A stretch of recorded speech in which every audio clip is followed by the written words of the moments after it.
Bueno, muchachos, mucho gusto. Mi nombre es Silvana. Hoy vamos a ver la tutoría sobre el taller de autoinmunidad, como para darles unas basecitas acerca de todo este tema de autoinmunidad y que puedan abordar de una mejor manera el taller. Em, las preguntas que tengan me la pueden hacer en cualquier momento, pueden interrumpir durante la presentación y ya, pues espero que sea una tutoría que les ayude, que sea bastante interactiva, que no esté solamente yo hablando.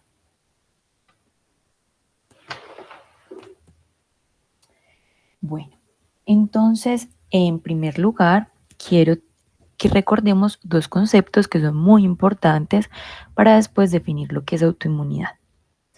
En primer lugar, tenemos entonces un concepto que nunca se nos va a olvidar y que nos dijeron desde la primera clase de inmunología, y es cuál es la función del sistema inmune.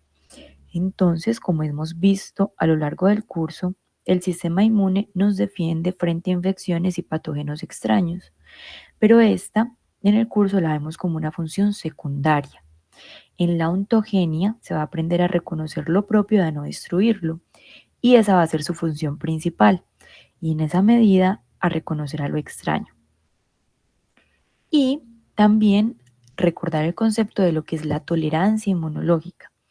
El sistema inmune entonces va a tener múltiples y refinados mecanismos para sostener un estado fisiológico de no respuesta a antígenos a los que ha sido previamente expuesto.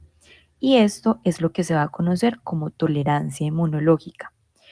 Y es muy importante recordar que es posible crear tolerancia tanto para elementos propios como para elementos externos. Ahora, ¿qué es la autoinmunidad? ¿Alguno de pronto quiere comentar qué cree que es la autoinmunidad?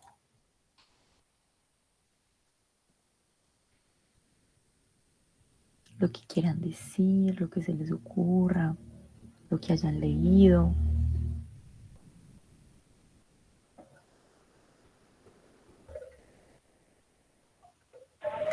Eso no es como que pues nuestro propio sistema empieza a atacar el cuerpo.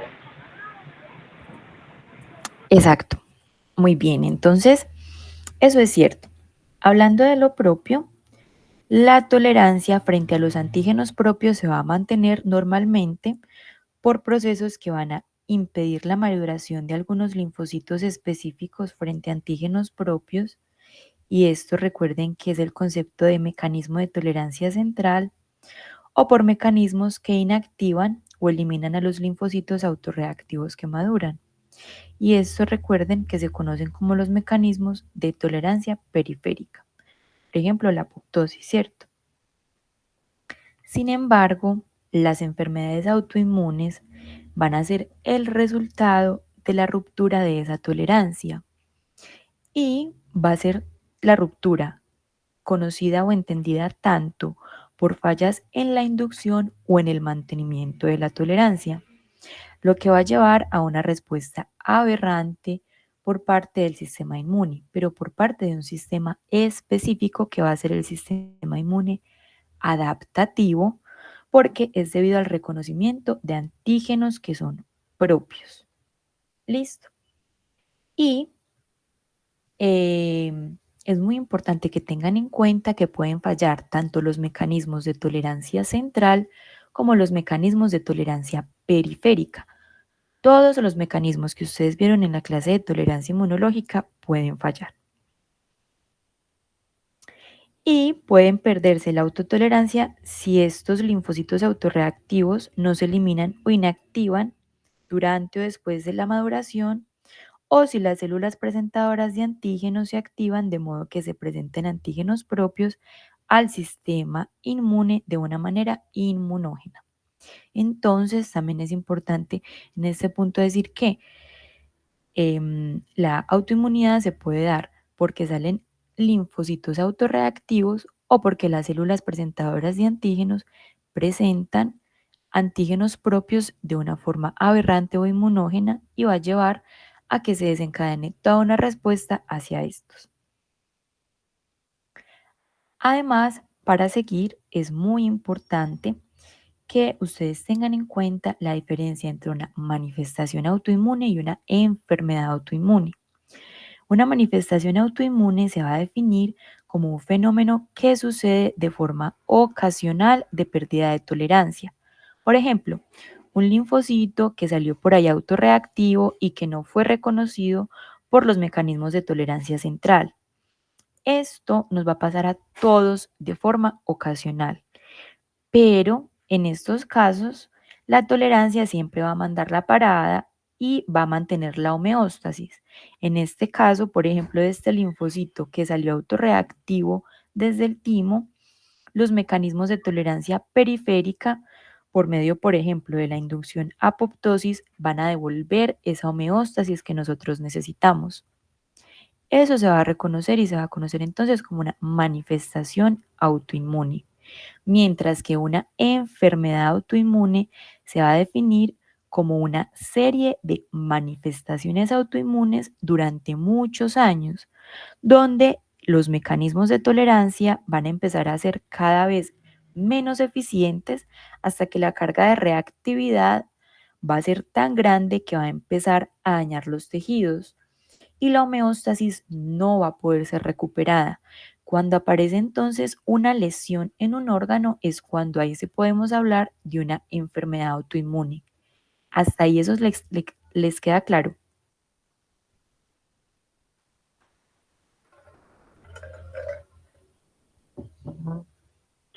Sí, claro.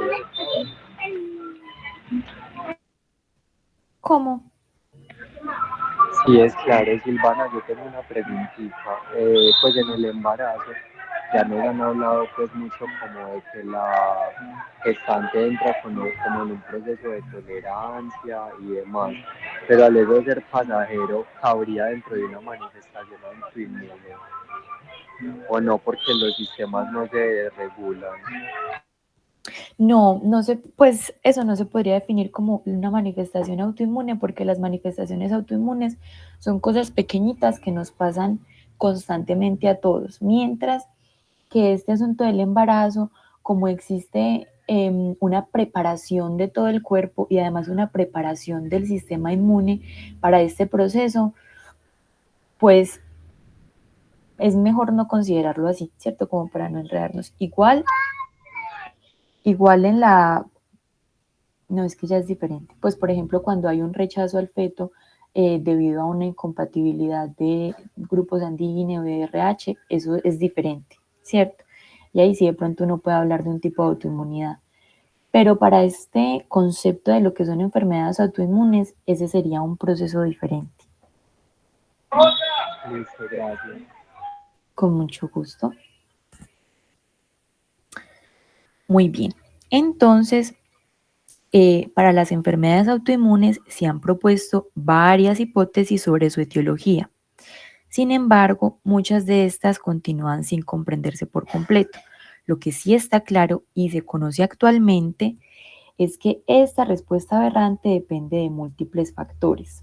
O sea, no solo de uno, son enfermedades multifactoriales y los más estudiados y reconocidos son estos, donde va a estar la predisposición genética, los eventos epigenéticos, los eventos ambientales, el sexo, pues conocido como hombre y mujer de forma genética y cromosómica, y la pérdida de la regulación de la respuesta inmune.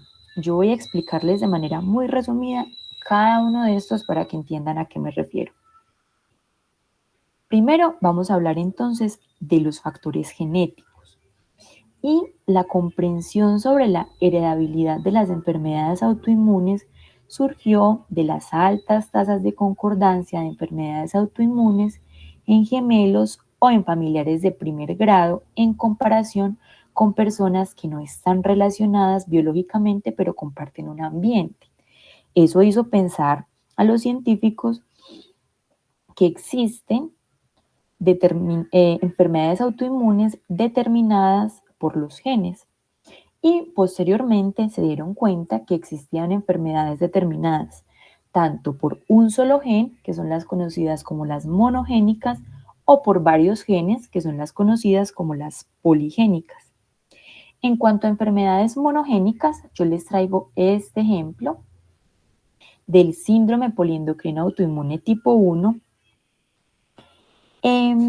donde se conoce que en este van a haber mutaciones en el gen AIRE.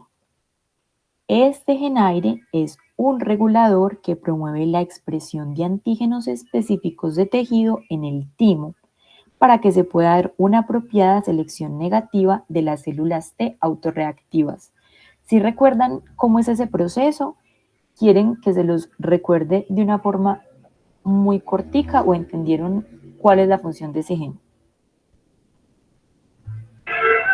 Yo no lo recuerdo. Listo, entonces recuerden que en el timo lo que va a pasar es que va a haber una educación a los linfocitos T, ¿cierto? Entonces en una partecita de ese timo se va a dar una expresión de antígenos específicos de tejidos. ¿A qué me refiero con esto? Con componentes propios de nuestras células. Es decir, que en el timo va a haber un pedacito de colágeno, va a haber un pedacito de nuestro propio ADN, porque esas moléculas, los linfocitos no pueden reaccionar ante ellas. Y por eso, gracias a que los linfocitos tienen esos pedacitos de antígenos propios en el timo, es que cuando salen a circulación, como ya se los habían mostrado desde antes, no los reconocen como antígenos extraños y no reaccionan ante ellos. Entonces el gen AIRE lo que hace es ser el regulador de la expresión de esos antígenos.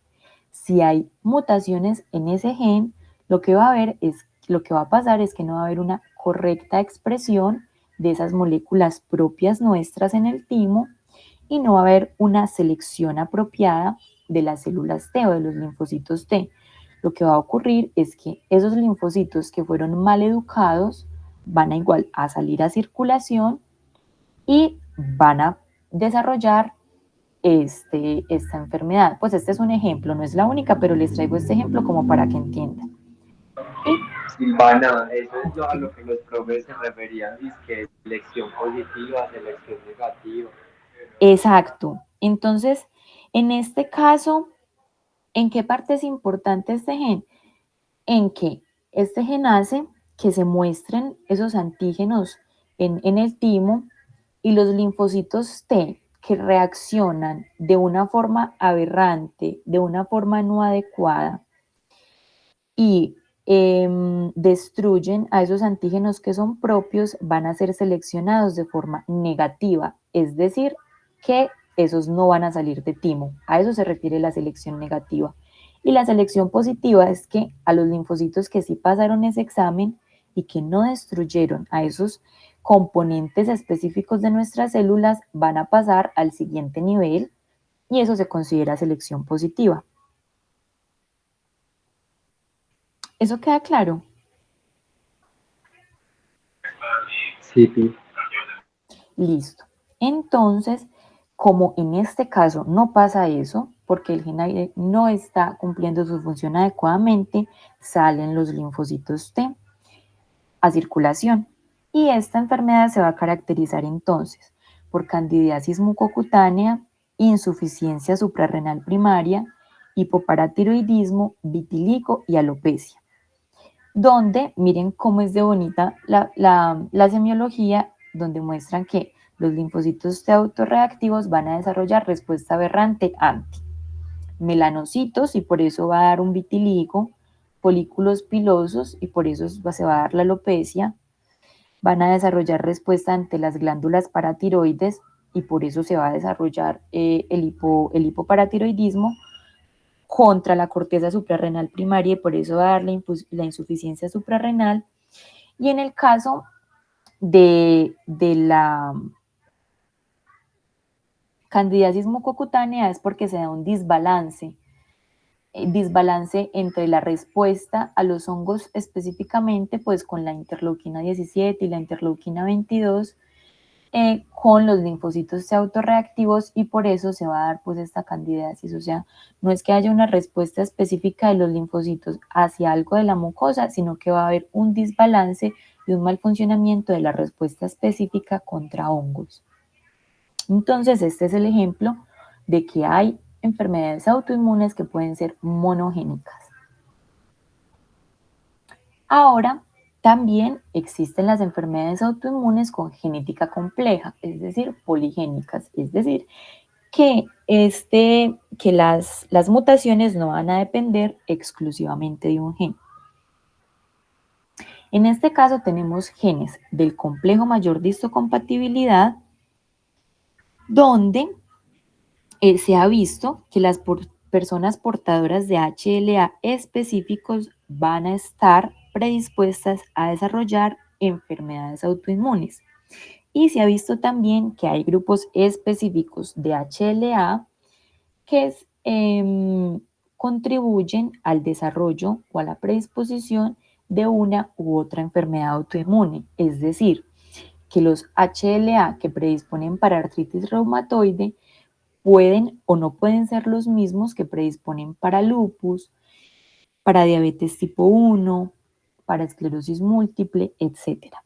¿Por qué creen ustedes que los genes de HLA o algunos tipos de HLA específicos pueden contribuir al desarrollo de una enfermedad autoinmune?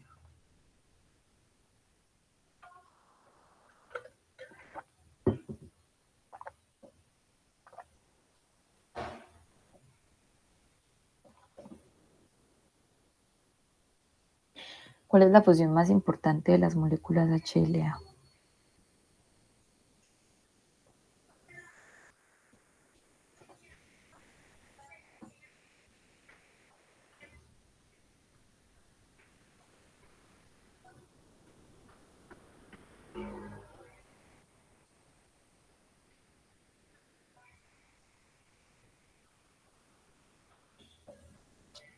Muchachos, díganme que no saben cualquier cosa.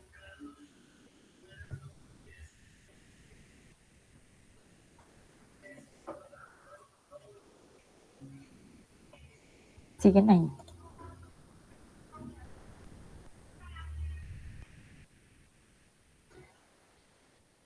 Bueno,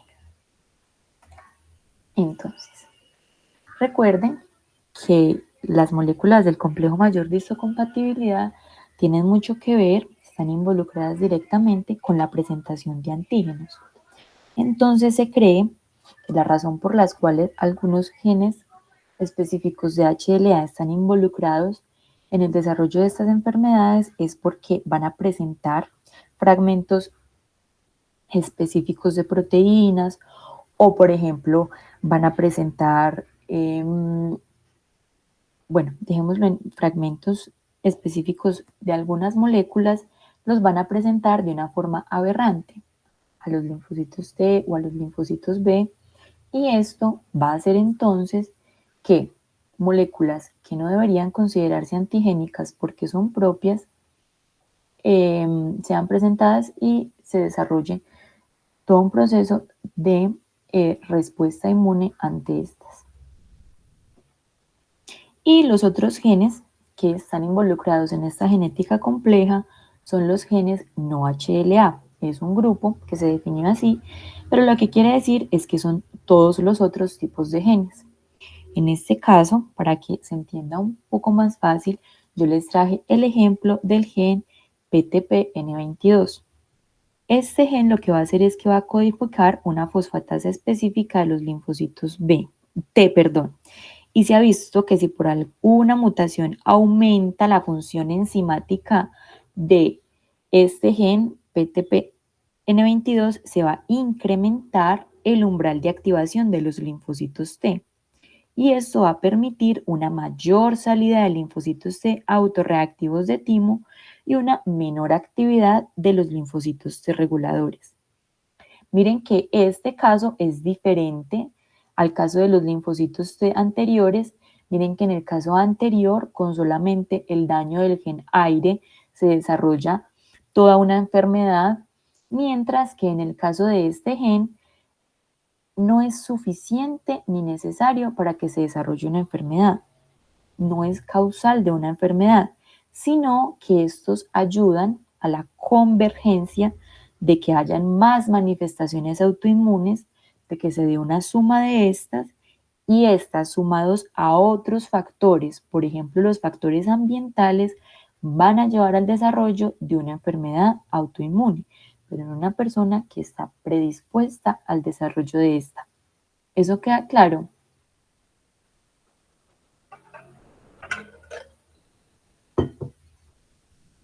Súper. Muy bien. Segundo, eventos epigenéticos. Recuerden entonces que los eventos epigenéticos se van a definir como cambios en la expresión génica, pero sin alterar el ADN, que van a ser reversibles y que van a ser heredables. Por ejemplo, hay cosas ambientales como fumar, exponerse a sustancias químicas, etcétera, que pueden llevar a eventos epigenéticos. O simplemente lo hemos heredado de nuestros ancestros. Listo. Entonces, recuerden que estos eventos epigenéticos pueden llevar a cambios en la expresión génica como metilación, acetilación o fosforilación del ADN. Yo les traigo un ejemplo de metilación para ilustrar este concepto. Listo. Entonces recuerden que la metilación del ADN es un proceso en el que el grupo metilo se agrega un residuo de citosina o adenina en el anillo de pirimidina. ¿Esto qué va a hacer? Puede bloquear la transcripción génica. La metilación entonces sería un mecanismo represor de expresión génica. Y entonces cuando la metilación del ADN se pierde o se disminuye, es decir, que existe una hipometilación, los genes que estaban silenciados pueden volverse activos nuevamente. En personas entonces con una predisposición génica a enfermedades autoinmunes, la pérdida de esta metilación en genes específicos previamente silenciados puede desencadenar la expresión de estos y contribuir al desarrollo de una enfermedad autoinmune. Entonces miren cómo se va sumando.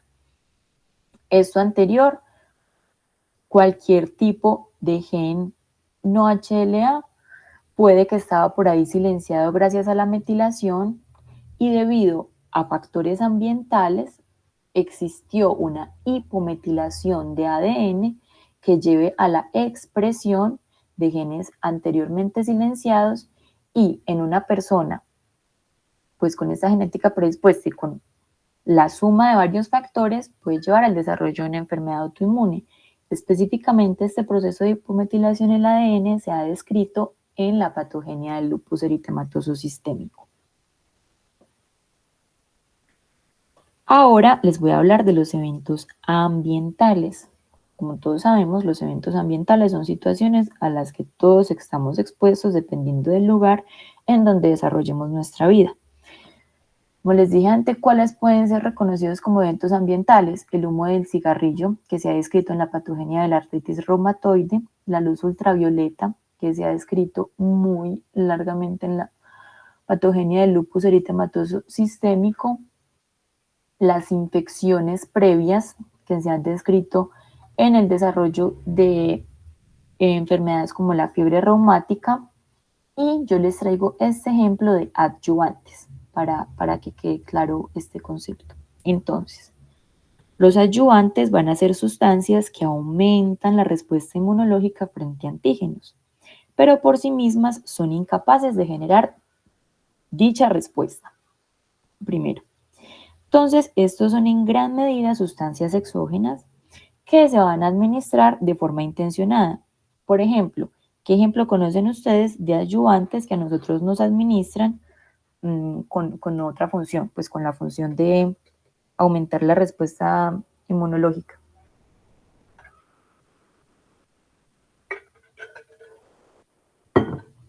Ustedes ya vieron la clase de vacunas. Sí, ustedes ya vieron la clase de vacunas. Pero bueno, ya les saqué la respuesta. Miren que, por ejemplo, en las vacunas muchas veces la administran con adyuvantes para poder aumentar la respuesta inmunológica, pero los adyuvantes también pueden ser administrados de una forma no intencionada. Otra partícula que se reconoce como adyuvante son las partículas de sílice, que se utilizan en las pinturas, por ejemplo las fibras de asbesto, entre otras. Entonces, estas sustancias pueden, por ejemplo, o miren, por ejemplo, miren acá.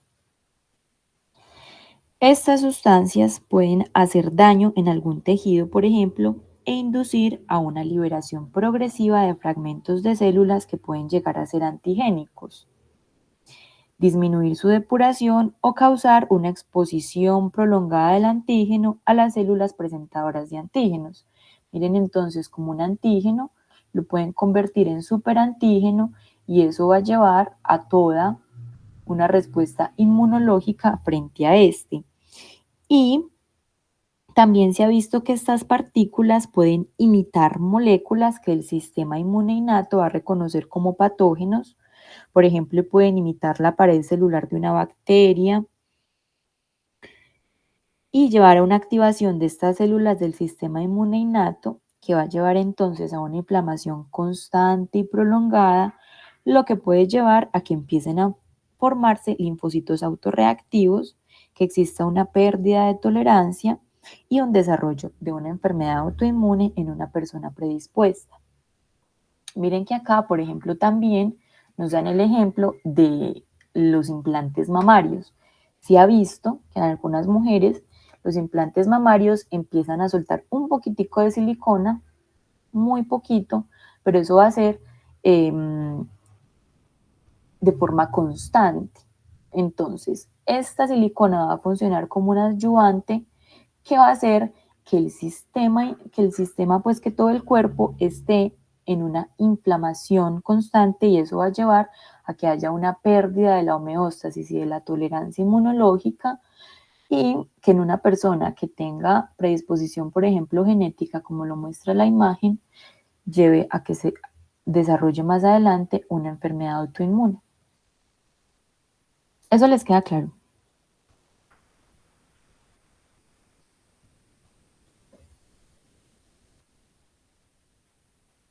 Muchachos, necesito que me respondan. Sí, quedó claro. Listo. Otro punto muy importante son el sexo, edad y las hormonas.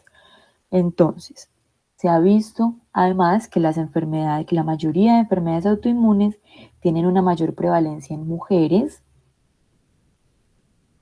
además que tienen un pico de incidencia en los años fértiles y en mujeres que usan anticonceptivos, por lo que podría pensarse que estas hormonas, como los estrógenos y progestágenos, pueden estar teniendo un papel importante en el desarrollo de una enfermedad autoinmune. Se ha visto además en estudios que los estrógenos incrementan la autoinmunidad en ratones predispuestos genéticamente a lupus, mientras que los andrógenos los suprimen. ¿Por qué se cree que esto pasa? Porque los estrógenos ejercen amplios efectos sobre la expresión de múltiples genes que van a codificar para moléculas que son inmunológicamente relevantes, por ejemplo, citoquinas proinflamatorias. Entonces, aquí les vuelvo a traer el ejemplo de la expresión del gen aire. ¿Recuerdan que les dije que era lo que hacía el gen aire? Sí, esta regulación de los linfocitos de los que funcionan correctamente y los que no. Muy bien. Entonces, en esos estudios que yo les estoy contando, se vio que la expresión del gen aire está regulada negativamente por los estrógenos y positivamente por los andrógenos, lo que sugiere entonces que los estrógenos interfieren con el desarrollo de tolerancia de los linfocitos T y linfocitos B autorreactivos. Como les digo, este solamente es un ejemplo como para que a ustedes les quede más claro, pero se han descrito infinidad de formas en que los estrógenos y los andrógenos contribuyen a la respuesta del sistema inmune. Pero quiero que les quede muy claro esta diapositiva entonces que las enfermedades autoinmunes van a ser más prevalentes en mujeres, pico de incidencia en mujeres en años fértiles y en mujeres que usan anticonceptivos. Y los anticonceptivos recuerden que tienen estrógenos y progestágenos. Ahora, por último, les traigo el caso de la pérdida de la regulación de la respuesta inmune. Y esta se va a dar durante mucho tiempo debido a que pueden pasar los eventos mencionados anteriormente. Es decir, que esta es como la unión de todo lo que les expliqué anteriormente. Por ejemplo, esa falta de la eliminación de los linfocitos autorreactivos o el déficit en el número y función de esas células reguladoras por una mutación o por una exposición continua a adyuvantes o por exposición a situaciones que dañan el ADN o por cambios epigenéticos que van a llevar a la pérdida de tolerancia, células presentadoras de antígenos que por medio, por ejemplo, de mimetismo molecular presentan autoantígenos de forma inmunógena, van a llevar a que si se dan esas manifestaciones autoinmunes de manera constante durante muchos años, se desarrolle más adelante una enfermedad autoinmune. ¿Tienen claro ustedes el concepto de mimetismo molecular o quieren que se los explique de una forma rápida y cortica? Eso está en el video de la doctora Gloria. Por eso pues yo no se los traje acá en una diapositiva, pero pues si quieren que se los llegue en un momentico no tengo problema. Sí, lo podrías explicar un momentico así. Muchas gracias. Qué pena. Listo. Entonces, voy a mirar. Eso es algo como de secuencias muy parecidas, ¿no? Exacto. Lo que pasa con el mimetismo molecular es básicamente, habrá una imagen bonita por acá. Básicamente es cuando el sistema inmune reconoce un antígeno, por ejemplo, pedacitos de bacterias, de virus, etcétera, reacciona ante él de una forma adecuada, además, instaura toda la respuesta inmune, pero después nosotros tenemos un antígeno propio que se parece tanto a ese antígeno externo que el sistema inmune no es capaz de diferenciarlo. Entonces va a montar una respuesta inmunológica por esa memoria que tenía de reacción ante al antígeno externo, pero va a montar una respuesta ante un antígeno que es propio. Por eso habla como de mimetismo, o sea, son moléculas que se parecen muchísimo, que a la final el sistema inmune no es capaz de diferenciarlas y se va a llevar pues a una respuesta autoinmune debido a eso. Voy a tomarme este segundito para tomar la asistencia. No me demoro.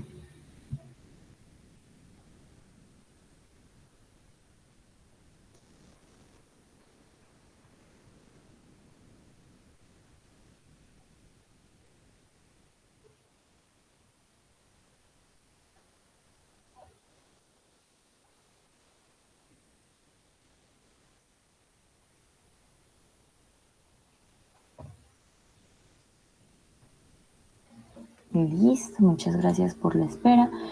Entonces, en esta primera parte de la tutoría les expliqué esto, ¿cierto? Factores que contribuyen al desarrollo de la autoinmunidad. Que fueron estos 5, que espero nunca los vayan a olvidar. De esta primera parte, ¿tienen dudas en algo? ¿Les quedó claro lo que les acabé de explicar? Recuerden entonces que las enfermedades autoinmunes van a ser multifactoriales. No existe un solo factor que las explique, a menos de esta excepción que es de las enfermedades que son monogénicas.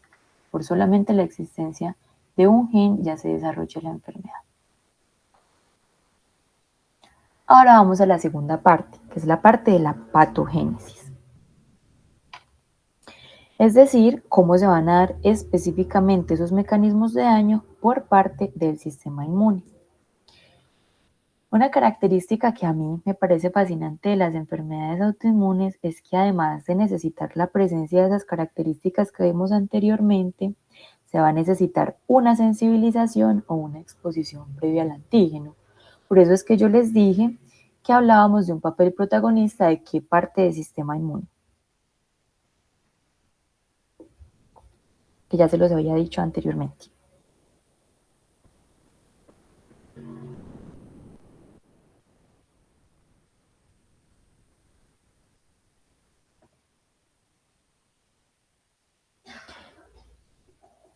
Ay, digan algo, por favor, muchachos. Adaptativo escriben en el chat. Muy bien, muchas gracias. Sí. Entonces, por eso hablamos del papel protagonista del sistema inmune adaptativo.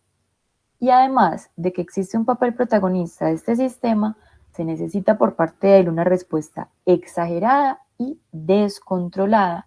Y esto se va a conocer como reacción de hipersensibilidad. Entonces miren que el nombre lo dice muy claro. Sensibilidad se refiere a una sensibilización previa, característica específica del sistema inmune adaptativo. E hiper se refiere a una respuesta exagerada y descontrolada por parte de estas células. Es muy importante entonces tener en cuenta que todas las enfermedades autoinmunes se van a manifestar como reacciones de hipersensibilidad, pero no todas las hipersensibilidades van a ser fenómenos autoinmunes. Por ejemplo, una alergia es un tipo de hipersensibilidad, pero hacia un antígeno externo. Para entender mejor esto, se ha creado entonces una clasificación, hay varias, pero la que estudiamos en el curso es la clasificación de Hell-Coombs, que permite entender mejor estos mecanismos. Esta clasificación va de la 1 a la 4 y miren cómo hay.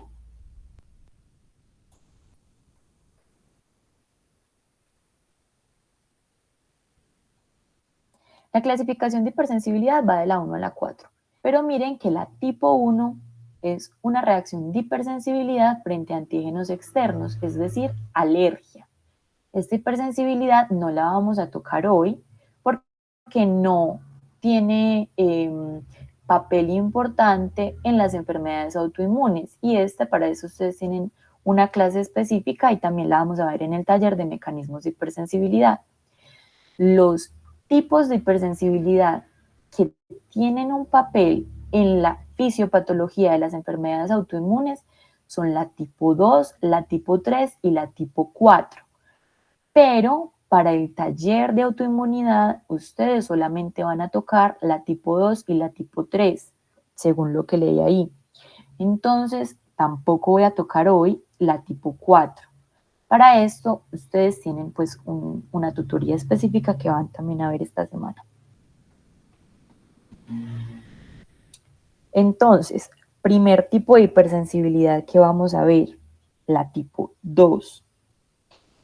El protagonista de este tipo de hipersensibilidad va a ser el linfocito B. ¿Y cuál es la característica más importante del linfocito B?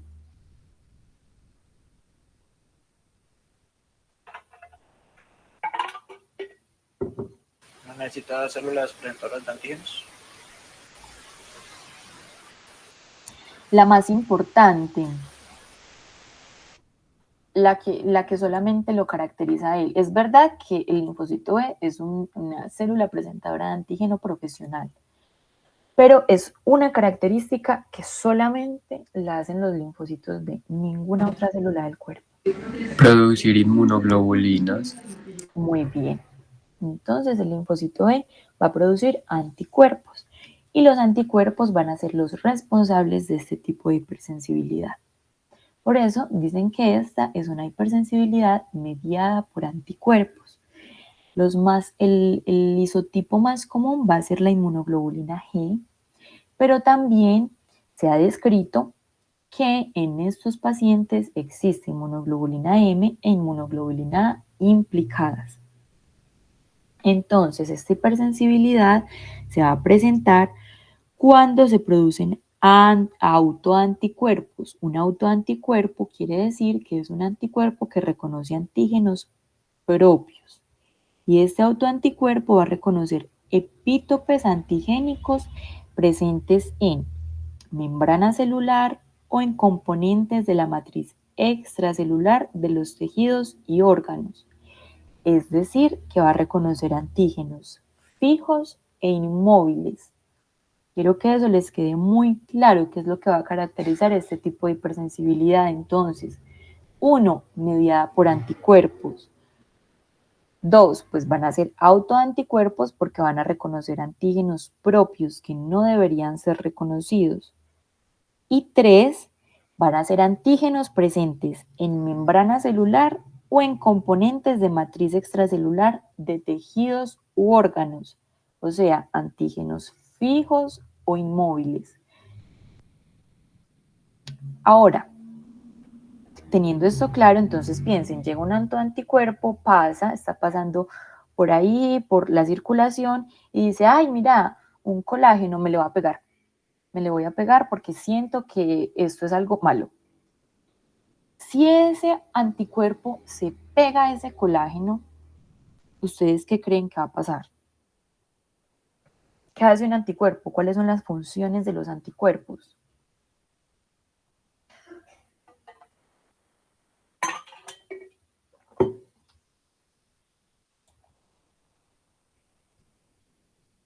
Yo digo una, opsonización.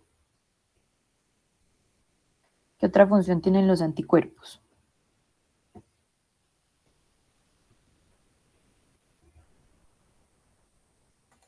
Activar la vía clásica del complemento. Muy bien, activación. Isabela dice neutralización, excelente. Esas son las funciones de los anticuerpos, listo. Además, citotoxicidad mediada por anticuerpos, dada por los linfocitos B, por las células NK, ¿cierto? Entonces, miren que llegó el anticuerpo, se pegó de la membrana de algo que no debía reconocer y activó en el cuerpo todo. Entonces, va a activar complemento, va a activar células NK y va a llevar a citotoxicidad dependiente de anticuerpos, va a opsonizar esa célula que es propia, entonces va a llevar al reclutamiento y a la activación de células de inmunidad innata como neutrófilos, monocitos, macrófagos, basófilos, mastocitos, eso allá va a haber de todo. Y se va a llevar entonces a lo que sabe hacer el sistema inmune, ¿cierto? Inflamación y lesión tisular. El resultado que va a ser la destrucción de las células o de los tejidos específicos. Y miren que lo bonito de esta clasificación de Helland-Coombs es que está relacionada con la clínica, con las manifestaciones clínicas o los síntomas con los que van a llegar los pacientes. Si se le pega este anticuerpo, por ejemplo, a una parte del glomérulo, ¿ustedes qué creen que va a pasar? Lo destruye, ¿no? Exacto, pero entonces el paciente va a llegar específicamente con signos y síntomas de una glomerulonefritis. Entonces ahí uno va a pensar, pucha, no me va a poner a buscar en el dedo chiquito del pie, yo tengo que mirar es en los riñones qué está pasando. En los riñones es que se van a estar pegando esos anticuerpos, van a ser anticuerpos que van a reconocer partes específicas, es del riñón, no de ninguna otra parte. Entonces miren que la hipersensibilidad tipo 2 va a haber un daño, una destrucción específica de célula o de tejido del anticuerpo que reconoce este y la manifestación clínica se va a dar específicamente donde se está dando el daño. ¿Les queda claro la hipersensibilidad tipo 2?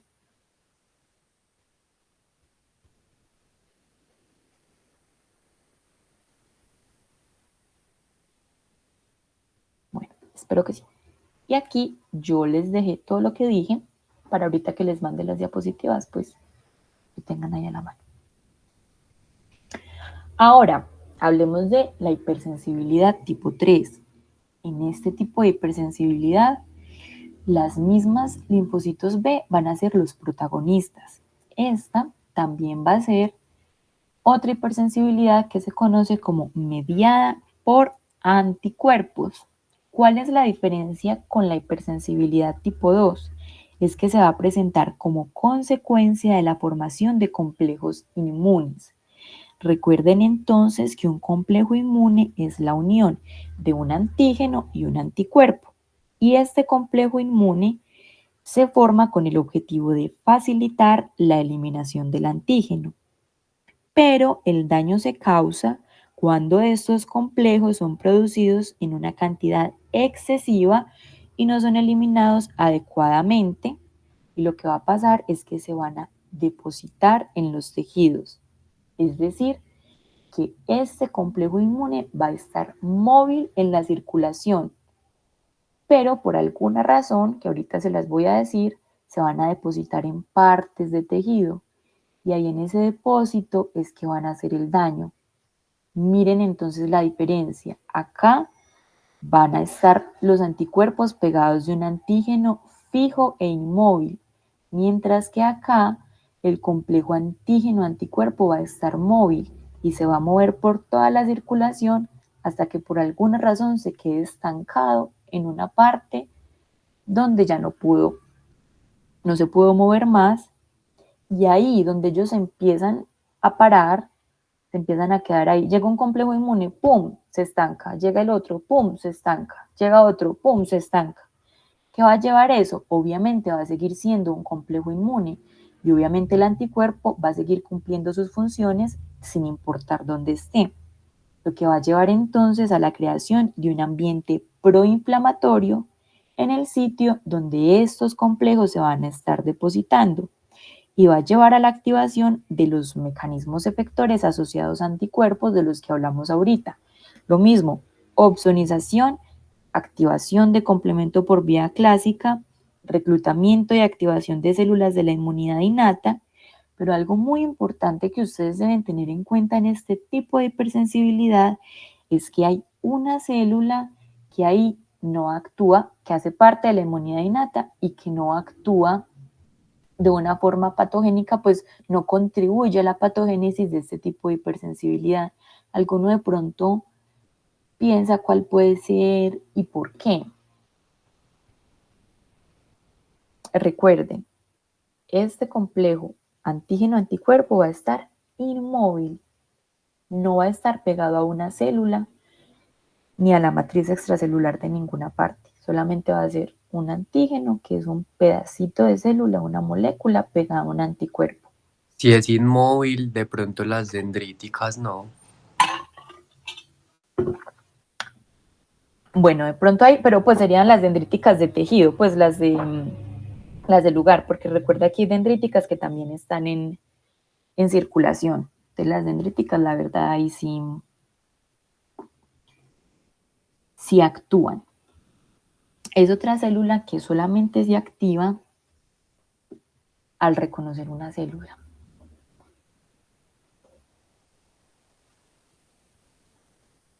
Que yo les dije ahorita, las NK. Recuerden que las NK son pues muy bonitas, son diferentes, porque ellas tienen mecanismos de activación diferentes a las células como basófilos, los neutrófilos, y las NK, miren que se activan específicamente frente a otra célula, y lo que hacen ellas es citotoxicidad de la célula completa. Entonces, como acá no hay ninguna célula para dañar, ellas no participan en este tipo de hipersensibilidad. Pero en este tipo de hipersensibilidad se van a dar, pues a final de cuentas, lo mismo que pasa en cualquier parte donde hay un ambiente proinflamatorio. Va a haber daño del endotelio vascular, aumento de la permeabilidad vascular y un daño consecuente en el tejido donde estén. Pero miren que es muy importante lo que yo les decía anteriormente de la hipersensibilidad tipo 2, y es que las manifestaciones clínicas de esta hipersensibilidad tipo 3 van a depender del sitio donde se depositen esos complejos inmunes y no del tipo de antígeno que es reconocido. Entonces, miren que acá en este tipo de hipersensibilidad, si el paciente llega con manifestaciones en riñón, yo no sé si realmente el antígeno reconocido va a ser un antígeno del glomérulo. Puede ser cualquier otro antígeno, pero que se quedó estancado ahí en el glomérulo. Y esa es la gran diferencia entre la hipersensibilidad tipo 1 y la 2. Ve, la 2 y la 3, perdón. Entonces la 3, la 2 específica para célula. La 3, cualquier antígeno que esté por ahí dando papaya. Ahora, nosotros todos tenemos complejos inmunes, ¿cierto? Absolutamente todos tenemos formación de complejos inmunes. ¿Recuerdan cómo se da la eliminación de estos tipos de complejos inmunes?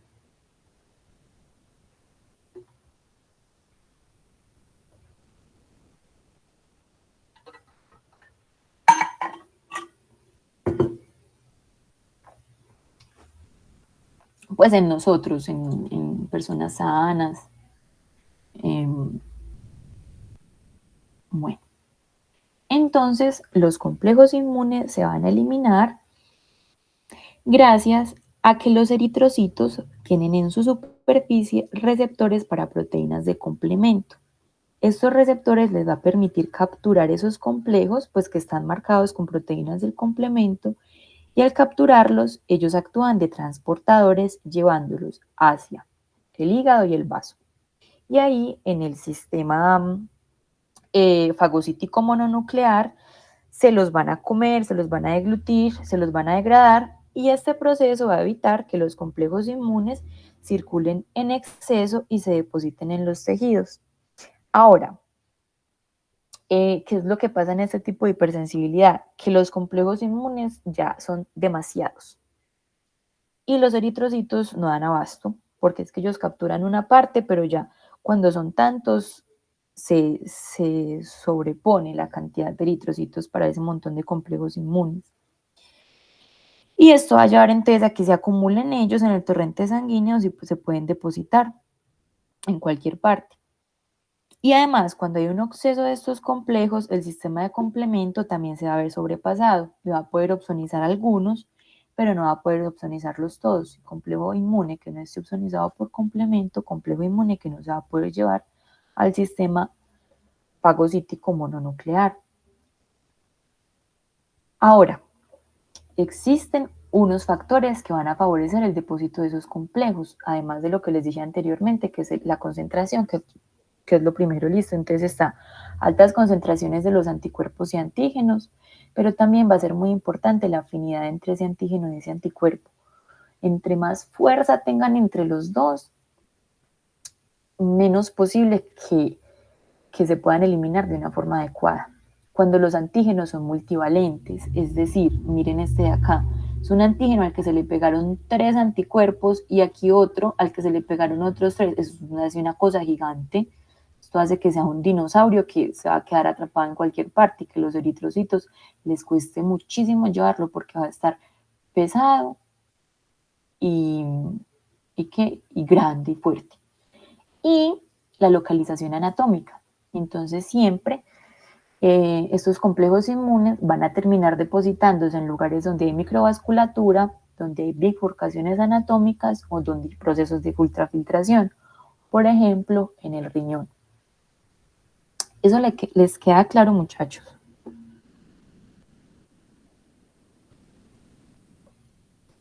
Sí, Muy bien.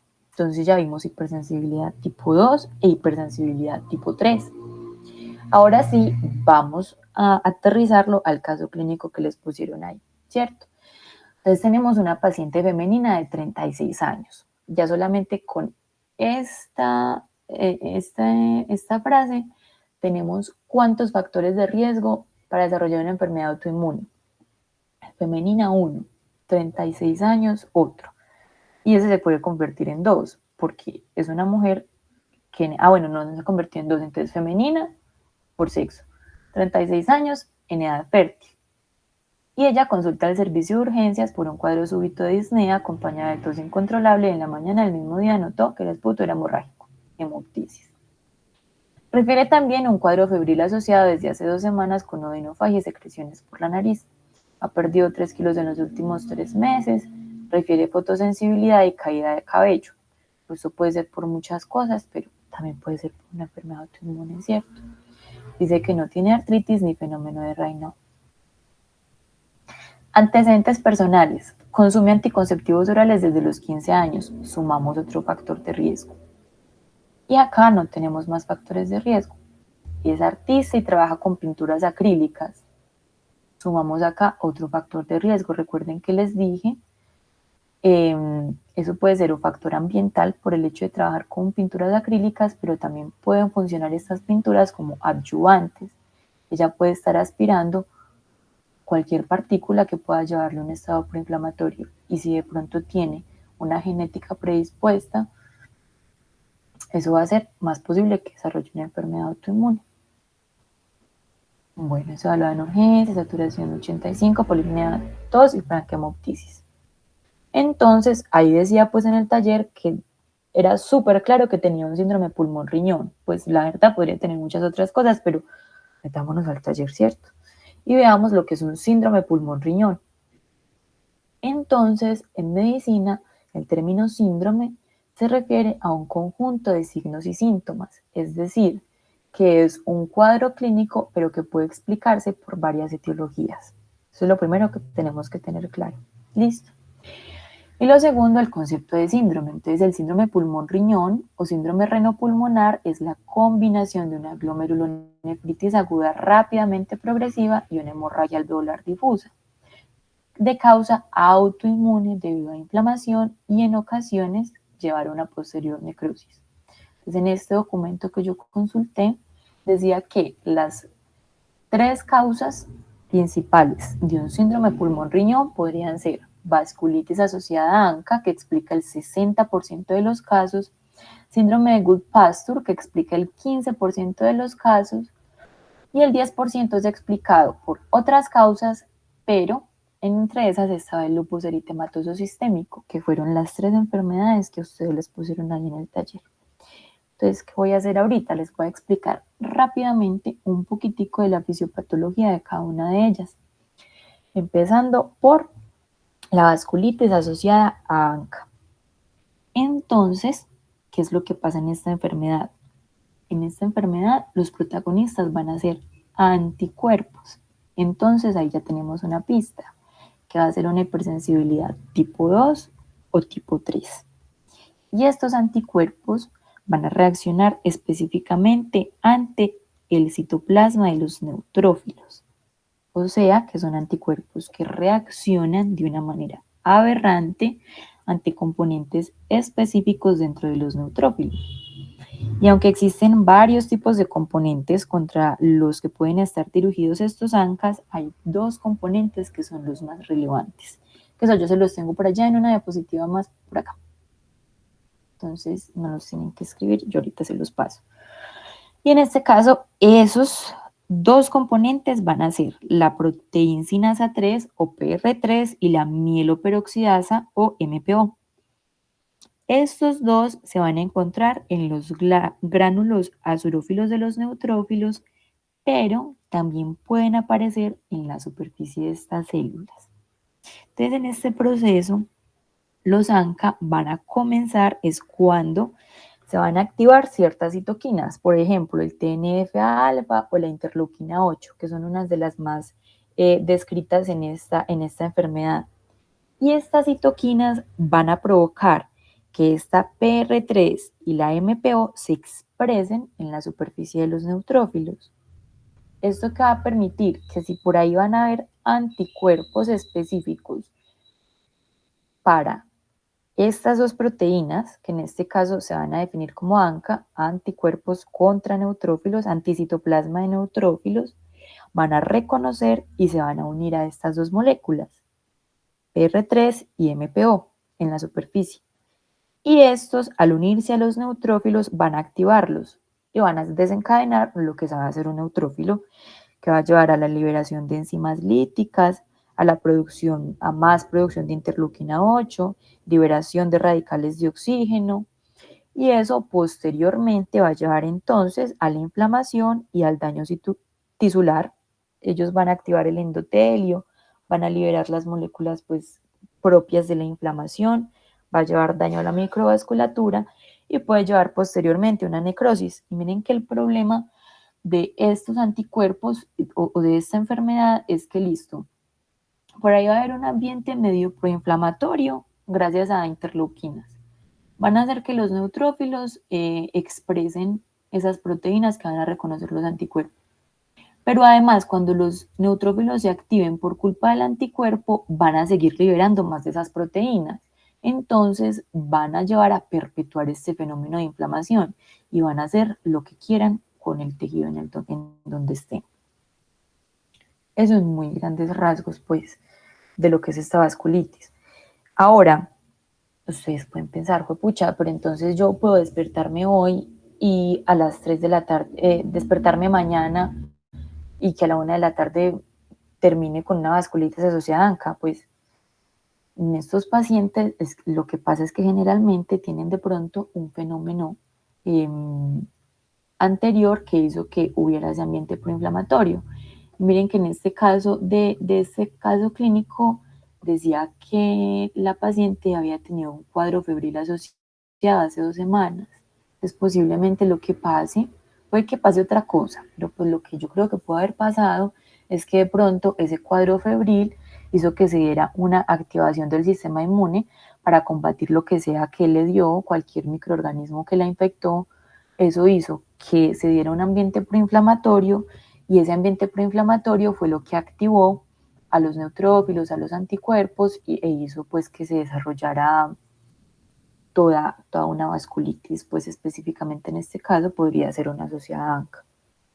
¿Eso les queda claro, muchachos?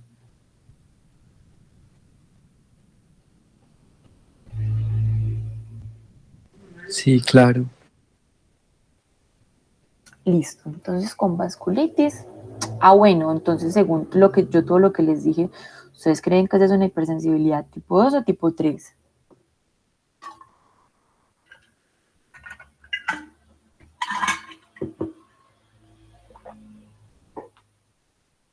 Esta yo sé que es un poco más complicada de definir, pero si ustedes tienen en cuenta lo que yo les dije, que el anticuerpo se pega a una célula, ustedes ya pueden decir, no, esta va a ser una tipo 2 o una tipo 3.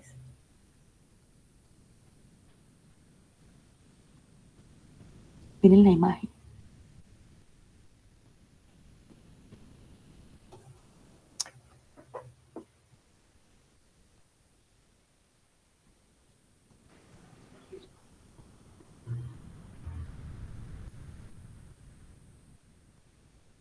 Es 2, no. Sí, muy bien, es tipo 2. Yo sé que es difícil porque el daño termina siendo en la microvasculatura y no es órgano específica, porque como los neutrófilos están en todo el torrente sanguíneo, a final de cuentas, la manifestación clínica va a ser donde cayó pues la cantidad de anticuerpos y la cantidad de neutrófilos. Pero pues según los libros es una tipo 2 porque realmente no está reaccionando entre moléculas que están en circulación, sino ante una célula específica que es un neutrófilo. Y ya, pues yo sé que es difícil por eso, porque puede ser en cualquier parte, entonces puede que no quede muy claro cuando uno vio que el concepto de la hipersensibilidad tipo 2 tenía que ser fija en un tejido, pero pues en teoría se dice que es por eso, porque es ante una célula y no ante una molécula específica.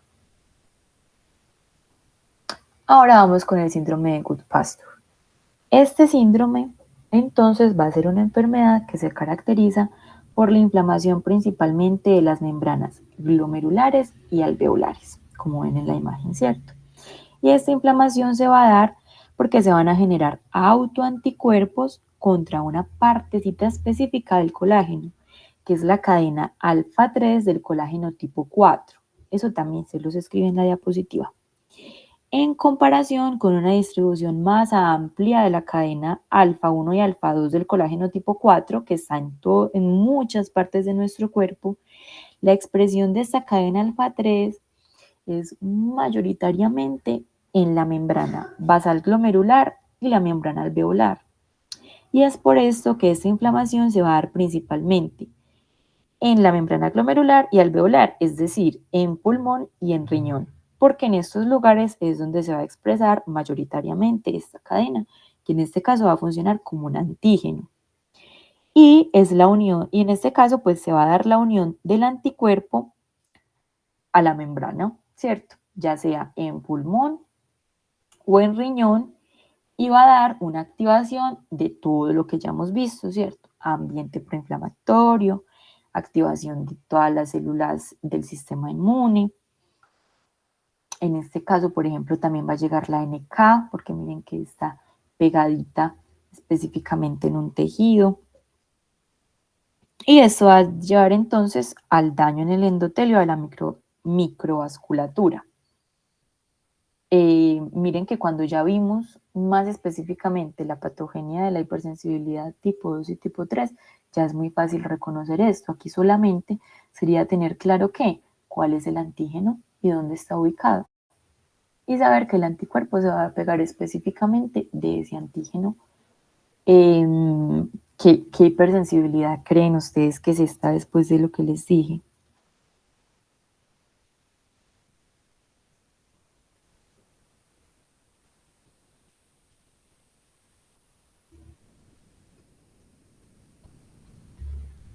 Miren, muchachos, que aquí está en la imagen. Aquí está toda una célula, las uniones intercelulares, exactamente dónde está el colágeno tipo 4, la partecita alfa 3 del colágeno, especialmente donde se pegan los anticuerpos. Dice hasta el tipo de anticuerpo y aquí también lo mismo. Vean, se está pegando de una célula. Entonces es una hipersensibilidad tipo 2. Acá digamos que sí es mucho más clara, porque las manifestaciones clínicas, ¿dónde se van a dar? ¿Dónde va a estar ese antígeno? Y ahora, por último, hablemos del lupus eritematoso sistémico. Esta enfermedad va a presentar diversas manifestaciones clínicas, ¿cierto? Esa no va a ser, pues, una enfermedad autoinmune organoespecífica, sino que puedes tener manifestaciones en piel, en riñón, en pulmones, en mucosas. Y en este caso, la inflamación se va a dar, o este proceso pues autoinflamatorio se va a dar porque se han generado autoanticuerpos contra diversos componentes propios de las células que son generalmente componentes crípticos. En este caso, uno de los más estudiados, y por eso les traigo este ejemplo, son las cadenas de ADN. Entonces, en este ejemplo, por ejemplo, una de las formas en que se describe es que puede darse una sensibilización debido a que hay cuerpos apoptóticos por desencadenantes externos, por ejemplo, la radiación ultravioleta. En esos cuerpos apoptóticos hay partecitas de las cadenas de ADN propias. Estas cadenas de ADN se van a terminar presentando de una forma aberrante a los linfocitos y estos linfocitos van a desarrollar, los linfocitos B van a desarrollar entonces anticuerpos contra anticuerpos contra partes del ADN de las células. Entonces miren que, como yo les dije, en sus manifestaciones clínicas nosotros tenemos ADN de células en todas partes y van a estar por ahí volando en cualquier parte del cuerpo. Los anticuerpos se van a pegar entonces a esos fragmentos de ADN que van a estar embebidos en los tejidos, que van a estar de una forma soluble en los tejidos, en la circulación, y donde se vayan a empezar a dar estos complejos inmunes es donde se van a dar las manifestaciones clínicas. Se dará entonces la producción excesiva de esos complejos inmunes, no van a poder ser eliminados por las razones que les dije antes, se van a depositar en el lugar donde encuentren.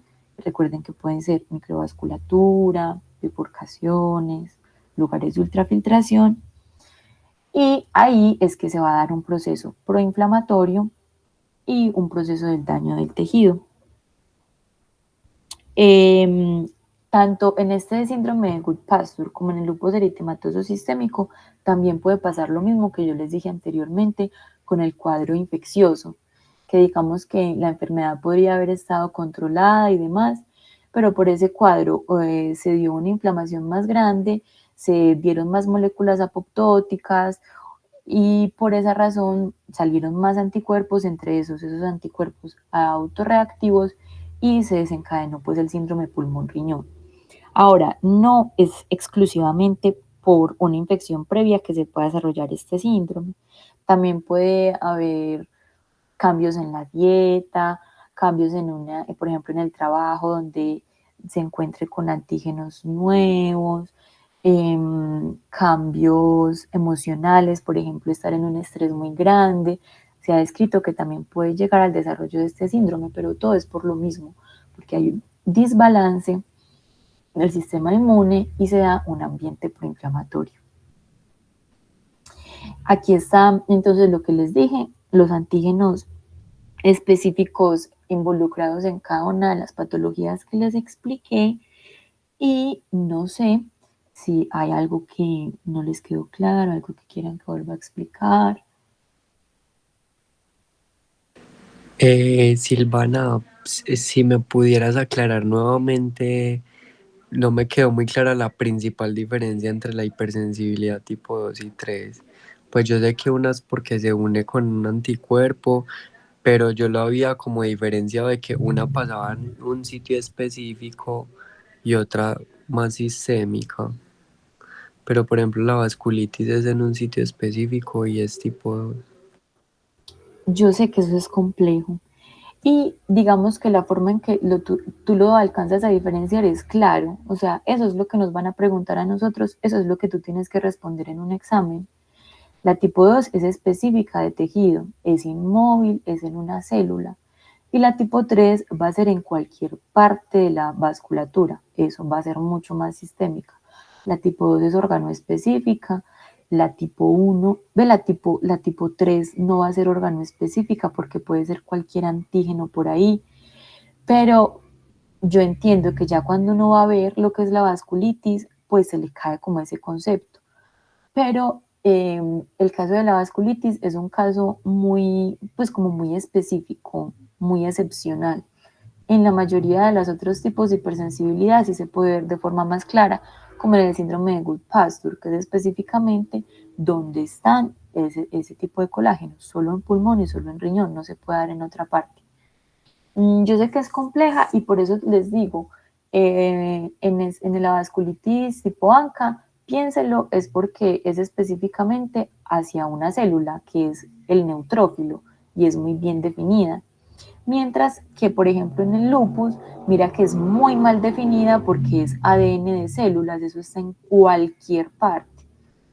Yo sé que es complicado, a mí también me costó entenderlo, yo también, digamos que por fisiopatología yo hubiera pensado que era una tipo 3, eso fue lo primero que pensé, pero ya después uno va a leer a los libros y la definieron tipo 2, pero es por eso, porque es específica hacia una célula, que es el neutrófilo. No sé si de pronto eso te enredó más o si te quedó claro. No, así me queda claro, gracias. Con todo el gusto, pero les repito, cuando vayan a responder en un examen o demás, la tipo 2 es eso, tejido, célula, inmóvil, con respuesta de NK justamente porque es eso, porque es una célula, y la otra es por ahí volando.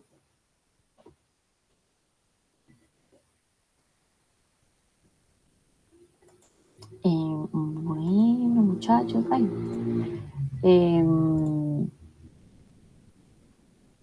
¿Tienen más preguntas? ¿Algo que quieran decir? Bueno, no, entonces muchísimas gracias. Yo voy a enviarle